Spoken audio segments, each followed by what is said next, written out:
Comencem l'any 2025 amb els companys de la FATEC, la Federació d'Entitats de Persones Grans de Catalunya, una entitat importantíssima per a la ciutat, amb una gran trajectòria, que representa a les persones grans de la ciutat, que defensa els seus interessos, i avui hem compartit amb ells moltes de les coses que cal fer en el futur, moltes de les coses que no funcionen. Hi ha una manca d'interlocució amb l'Ajuntament, amb el govern municipal, que volem ajudar a rectificar, més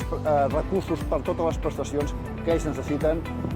volen participar molt més activament amb la ciutat i amb la seva realitat social. Hi ha moltes i moltes reclamacions i reivindicacions a la gent gran, que no deixa de ser un dels col·lectius, o potser el col·lectiu més important d'aquest país, que cal que defensem de cara al present i sobretot de cara a les generacions futures.